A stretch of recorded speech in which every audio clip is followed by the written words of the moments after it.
Hello everyone, welcome to ShailajaIAS and welcome to the PYQ Decoder class. I am Subhash.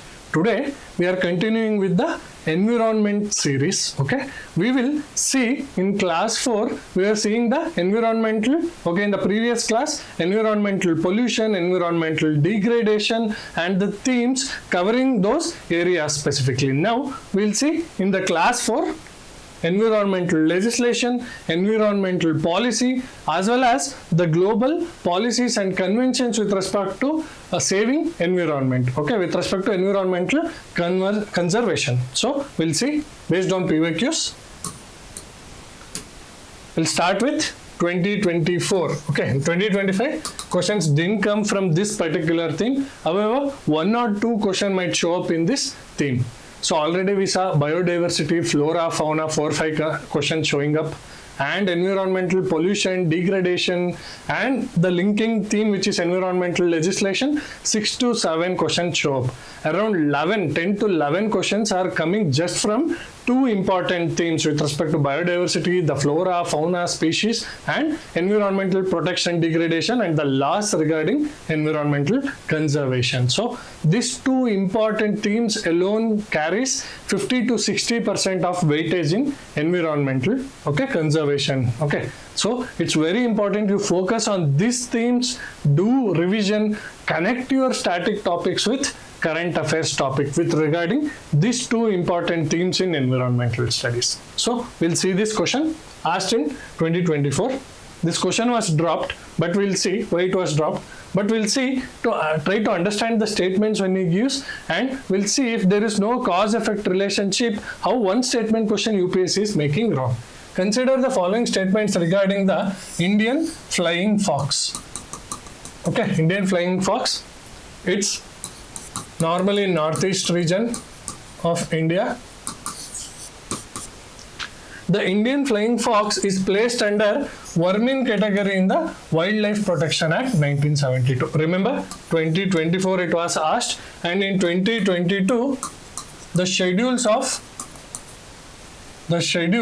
under Wildlife Protection Act was changed. Right? Vermin category from Schedule 5, right? In the original act, it was Schedule 5. 5th schedule, it was moved to 2nd schedule. That's why this question was dropped. Since the amendment was made, there was ambiguity under which schedule it was placed and what level of protection Indian flying fox, okay, is assigned. Statement 2, the Indian flying fox feeds on blood of other animals. Okay. We have a myth that all bats are like vampires which drinks the blood of other animals for its nutrition and feed. No, Indian flying fox is a fruitivorous. And most of the bats in India also feed on fruits. So it's a myth that Indian flying fox feeds on blood of other animals. So statement 2 is definitely wrong. If statement 2 is wrong, okay, this should have been the answer. However, statement 1, due to amendment in 2022 with respect to Wildlife Protection Act, the schedule was changed from Schedule 5, which is Vermin, to Schedule 2. That's why this statement was ambiguous. Question was dropped in UPSC in 2024. Many questions were dropped in UPSC in 2024. I think 3 questions. So that made some of the students not to clear the prelims. So make sure you have hold on both static and current affairs. You need to be a jack of all the subjects of UPSC. You need to know the basic minimum to get the basic questions right, the moderate, easy and moderate questions right. That if you are able to do, you'll be able to get 70% of the questions right. That means around 100 if you attempt 85, 90 if you are able to get, okay, 70 questions, 65 to 70 questions right, you'll be able to clear forest service as well. Not only civil service, and if you're eligible for forest service, Indian forest service, that cutoff will be 10 to 15 marks a year. That also you'll be able to clear. And you should mind that all these topics from environmental, science and tech, geography, okay, forestry, silviculture, geology linked with geography, all these questions are coming because of Indian Forest Service examination. So you need to balance both static with current affairs. Static Okay, 15 question in each subject, 60 plus minimum question in polity, history, geography and economy, static concepts. And current affairs of economy, environmental science and tech, you will get around 25 to 30 questions. So both the balance you required. Static is very easy because the subject is limited to what syllabus is there. So if you are able to get there, out of 60 questions 50 right, and out of 30 questions you had 10 plus net right, okay, 60 plus net right, you will be in the least placed very comfortably for civil service cutoff. But for forest service, you need to have a matter of bit luck that comes from doing UPSC PYQs, properly vetting the syllabus, focusing on those things where UPSC is asking, and balancing both static with current affairs. Okay, this subjects carries high weightage with respect to current affairs. Statics, okay, 10-20% of the question might come, 2 or 3 question might come, but mostly bent on current affairs linking with the static subjects of the topics what you read in environmental science. Here, since the statement 1 was ambiguous, it was not C, but it was dropped. So statement 2 is factually incorrect. They are fruit eaters, and in 2022 amendment, flying fox was put from schedule 5, which is vermin originally, to schedule 2 of IA protection. So removing from the vermin status, since they didn't mention, okay, with respect to which Wildlife Protection Original Act or the Amendment Act, this question was dropped. Clear? Next we will see, consider the following again in 2024 with respect to food safety, okay, and genetic food regulation, GM food, okay, genetically modified foods. Consider the following statements regarding trade and regulation. Okay, environment linked with the legislation, global legislation. So we'll see, India does not import apples from USA. Is this statement true? A blanket statement. India, of course, USA and India have trade conflicts, okay, trade barriers are there. However, India imports citrus fruits, apples, okay, high quality apples, almonds, dry fruits, all this from USA. You know already USA, that region is, okay, very basket, okay, the prairie region, okay, the steppe region there, all this North America and South America are the basket. Mainly North America is the basket of global food, fruits, nuts, all are produced there, and India do import. India does not import apples from USA. It's a very blanket statement, and statement 1 is wrong. If that is wrong, you can easily answer. That's why 3 statements were bought in UPSC, right, in 2025. So you have to be ready with 3 statement questions as well as any new model type of questions for 2026 prelims. Do make sure, okay, you are mentally prepared for longer question paper, for the tough question paper, and you are not bothered with respect to length of the question paper, and you are mentally ready. Once you are mentally ready, no, you will be calm in the examination hall, and you will be able to answer, okay, with confidence, with presence of mind, with that calmness. So first statement is wrong, you can easily get the answer. Statement 1 is incorrect, statement 2 is correct. What is statement 2? In India, the law prohibits the import of genetically modified food without the approval of competent authority, right? We have only one approved crop till now, that is cotton, BT cotton, to be grown in India. We import some of food, right? BT soya bean from America, GM soya bean, sorry, not BT, GM soya bean, we import from America for feed. But commercially growing, we have approved GEAC, right? GEAC under Ministry of Environment, Forest, Climate Change is the nodal authority to approve the genetically modified food. So here statement 2 is correct, statement 1 is wrong. India does import from USA, tariffs, and under EPA, Environmental Protection Act 1986 and rules, genetic engineer approval committee or appraisal committee is needed to be mandatory for genetically modified food importing. So here statement 1 is wrong, statement 2 is correct. So now 3 statement questions are coming. Statement 1 is fixed, it will be right. You have to only check whether both the statements are right and whether both the statements are answering the or making statement 1 correct. So you have to check statement 1 is right already. It's given by UPSC. You have to check whether these two statements are right and whether these two statements are explaining statement 1. You have to link cause-effect relationship in this type of questions, my friends. I hope this is clear. We'll go to next question in 2024.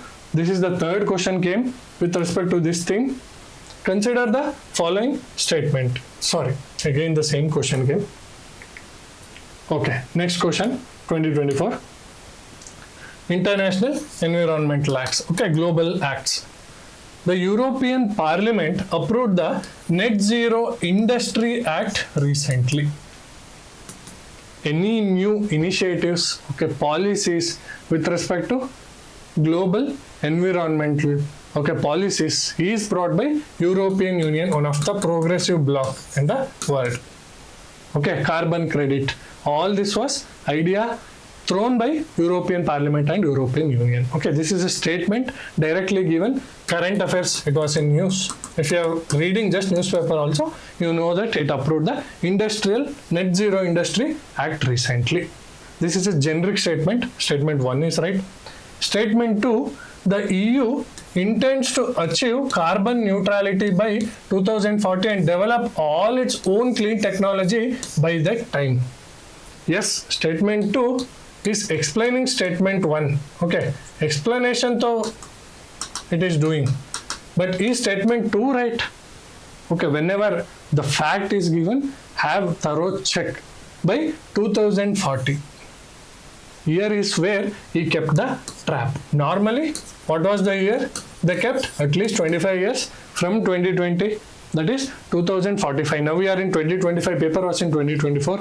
If they had passed in that year, at least 25 years from that time, which is 2050, not 2040.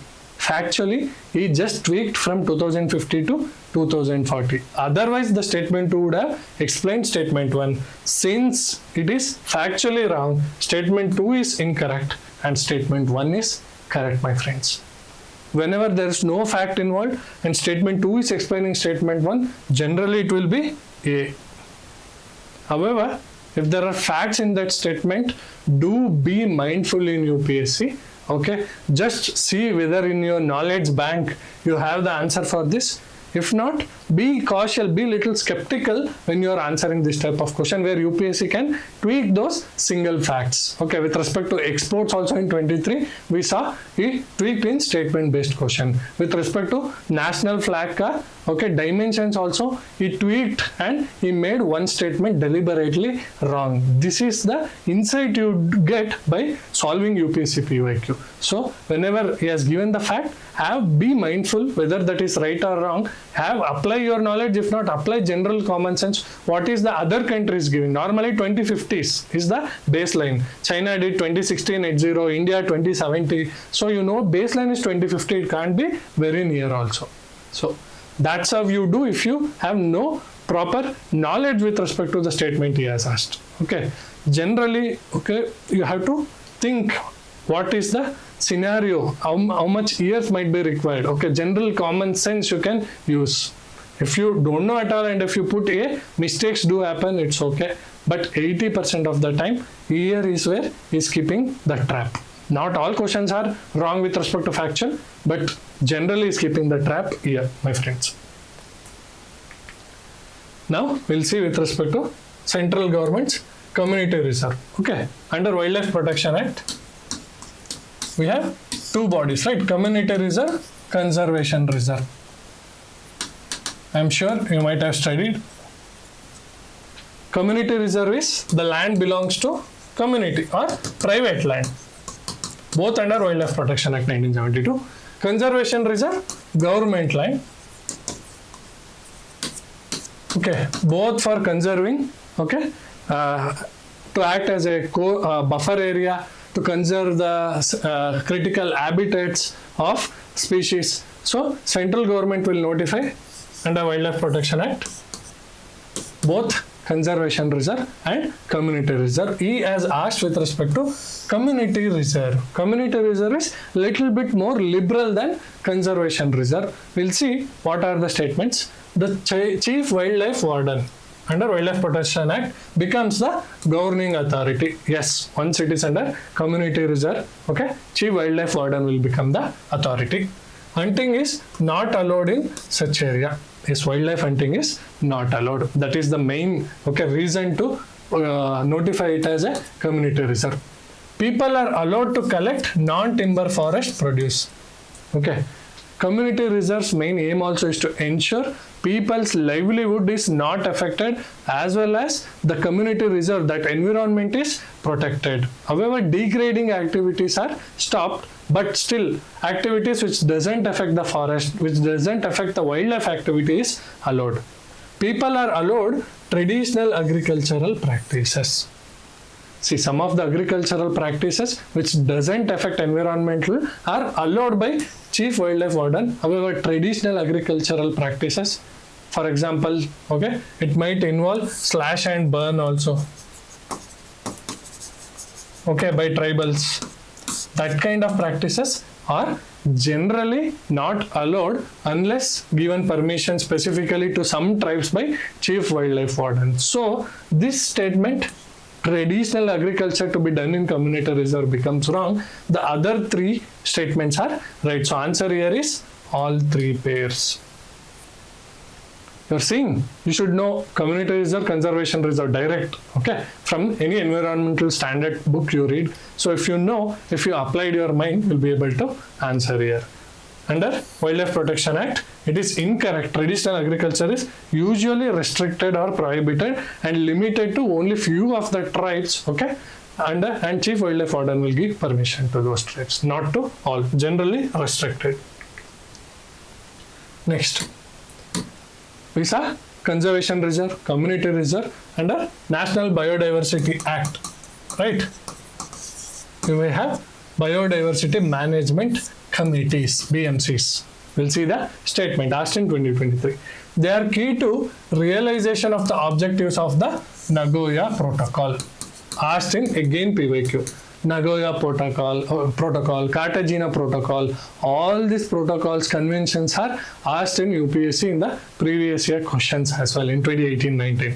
The Biodiversity Management Committee have important functions in determining access and benefit sharing, ABS, including the power to collect fees on access of biological resources within its jurisdiction. Nothing but is explaining the Nagoya Protocol, and Nagoya Protocol is to be implemented by whom? Biodiversity Management Committee. And under NBA, who heads the NBA? The Prime Minister heads the NBA. Respective state biodiversity also is there under states. So here both 1 and 2 are right. They are established under Biodiversity Act 2002.